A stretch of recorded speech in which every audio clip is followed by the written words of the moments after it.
Ebony sat in the courtroom, her hands trembling, not from fear, but from the weight of finality. Across the table, Musa lounged back, a smug smirk playing on his lips as he tapped his pen twice before scrawling his name across the divorce papers. Finally, I'm free from your dead weight, he chuckled, his voice ablaze. The room fell silent until the judge cleared his throat. Before we proceed, there's a financial detail to address. With each word that followed, Moose's smirk fractured, for Ebony wasn't leaving broke. She was emerging richer than he could ever dream. At T22, Ebony had met Musa with a heart brimming with love and dreams of a shared future. She poured herself into supporting his vision of a tech empire, sidelining her own dream of a fashion brand. She worked tirelessly at the bank by day, returned home to cook and clean, and became his unwavering cheerleader. When rent loomed unpaid, she sold her jewelry in silence, believing this was the essence of partnership, that if he rose, they'd rise together. Her sacrifices felt noble, a testament to trust that her love would one day be reciprocated. But as Moose's success bloomed, he began to forget the hands that lifted him. When his app took off, Moose's world expanded.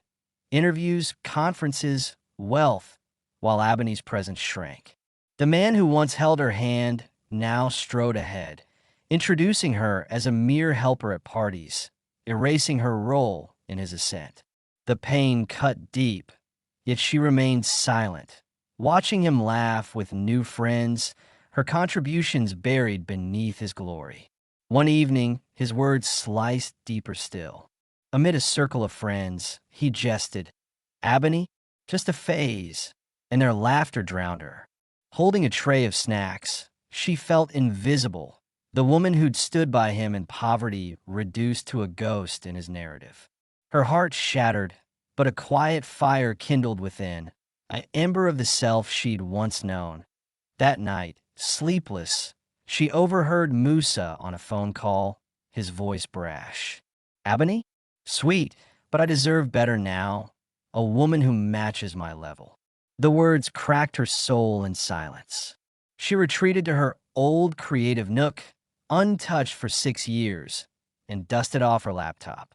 Opening a folder labeled Dream Designs by Ebony, she gazed at her vibrant sketches, colors and shapes of a life paused.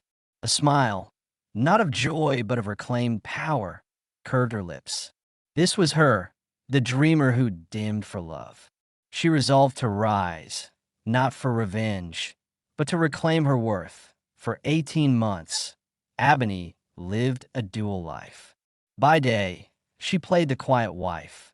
By night, she sketched, learned, and launched an online fashion line under a bold pseudonym. Orders trickled in, praise grew, and A-Band studio blossomed, all in secrecy. Meanwhile, Moose's podcast mocked women entrepreneurs, oblivious that his targets sat steps away, fueling her resolve with each slight. One afternoon, bringing him lunch, a gesture from their early days, she found his secretary, visibly pregnant, smirking. "You're the wife? He called you his sick cousin." The revelation, his infidelity, his lies, shattered her, yet she walked away with steady steps, a shell breaking to free her spirit. She called her lawyer. "It's time." Musa entered the divorce hearing with arrogance, expecting her defeat. But when the judge requested financial disclosures, Ebony's lawyer presented a dossier, ABN Studio, valued at $18 million with international deals and investors. Musa's confusion turned to shock as he whispered, "ABN Studio is yours?" Ebony turned, her eyes calm, and smiled softly. "It always was. You just never asked." The courtroom stilled, her truth a quiet thunder. She didn't gloat. She stood tall, her dignity her crown.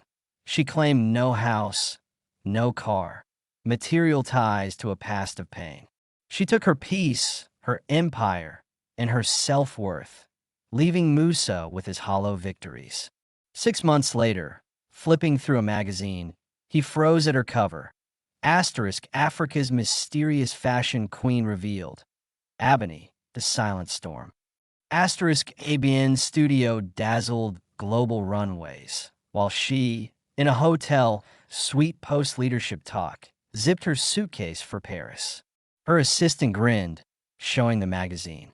They thought you were quiet, Ebony murmured, gazing at the skyline. But I was focused. Her silence had been power, discipline, a storm brewing unseen. No longer a shadow. She was Ebony, whole, radiant, enough. This version deepens Ebony's emotional arc, her love, betrayal, and awakening, while painting her rise with poetic beauty. Her triumph is a quiet, graceful victory, resonating with strength and self-love. Let me know if you'd like adjustments.